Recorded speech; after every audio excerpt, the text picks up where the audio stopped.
राधे राधे सगळ्यांना. तुम्ही तुमच्या लाईफमध्ये ना 5 भ हे आत्मसात करायला हवे.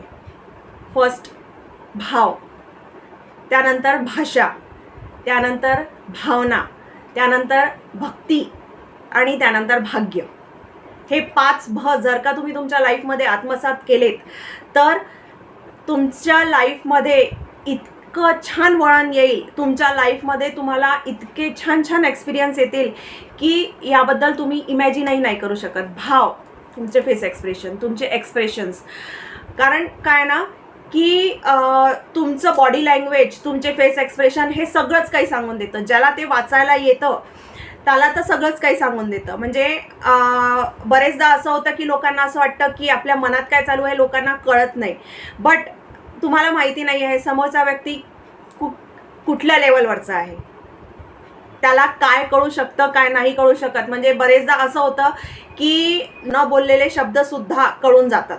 सो तुमचा जो भाव आहे तो खूप जास्त महत्त्वाचा आहे. तुमची जी बॉडी लँग्वेज आहे ती खूप जास्त महत्त्वाची आहे.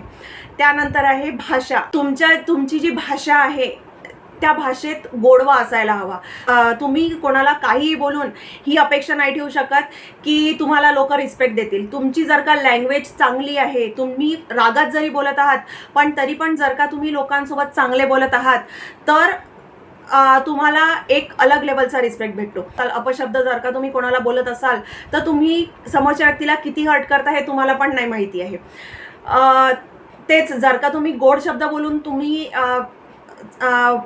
थोडंसं त्यांना रागवलं जरी तरी पण त्या व्यक्तीला वाईट नाही वाटणार आणि तुमचं काम पण होऊन जाईल. सो जे बोलत आहात विचारपूर्वक शब्द वापरा, कारण कुठले शब्द कोणाला कधी कसे हर्ट करतील, तुमची भाषा कधी कशी हर्ट करेल तर ते सांगू नाही शकत. सो म्हणून जी तुमची भाषा आहे, जी तुमची लँग्वेज आहे ती योग्य रीतीनेच वापरा. त्यानंतर भावना, तुमची समोरच्या व्यक्तीकरिता कशी भावना आहे ना हे तुमच्या बोलण्यावरून, तुमच्या फेस एक्सप्रेशनवरून आपोआप कळून जातं.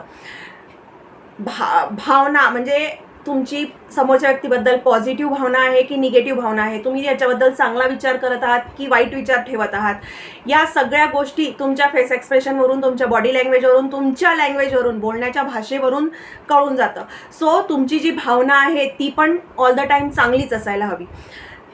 त्यानंतर आहे भक्ती.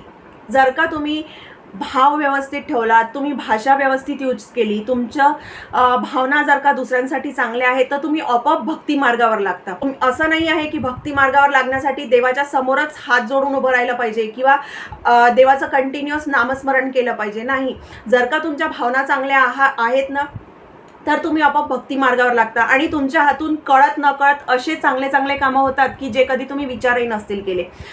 त्यानंतर आहे भाग्य. जर का तुम्ही भक्ती करत आहात, जर का तुम्ही भाव चांगला ठेवत आहात, जर का तुमची भाषा चांगली आहे, जर का तुमची भावना चांगली आहे दुसऱ्यांबद्दल आणि तुम्ही डायरेक्टली और इनडायरेक्टली भक्ती करत आहात तर तुमचं भाग्योदय हे होणारच आहे.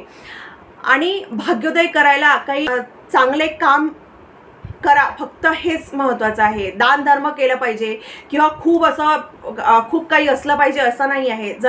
एखादा गरीब व्यक्ती पण त्याचं पण भाग्योदय होतं कारण त्याचे कर्म चांगले असतात. सो तुमचे कर्म चांगले ठेवा, तुम्ही भाव चांगले ठेवा, भाषा चांगली वापरा, भावना लोकांबद्दल चांगल्या ठेवा. त्यानंतर तुमची जर का लोकांबद्दल तुम्ही चांगले भाव ठेवत आहात तर तुमच्या हातून आपोआप चांगले कर्म घडतील. आणि मंदिरात जाऊन पूजा करणं किंवा देवाच्या समोर हात जोडूनच पूजा करणं हेच पूजा करणं आहे असं नाही आहे. याच्याही पलीकडे पण माणूस म्हणून दुसऱ्या माणसाला बघितलं तर ती पण एका प्रकारे भक्तीच आहे.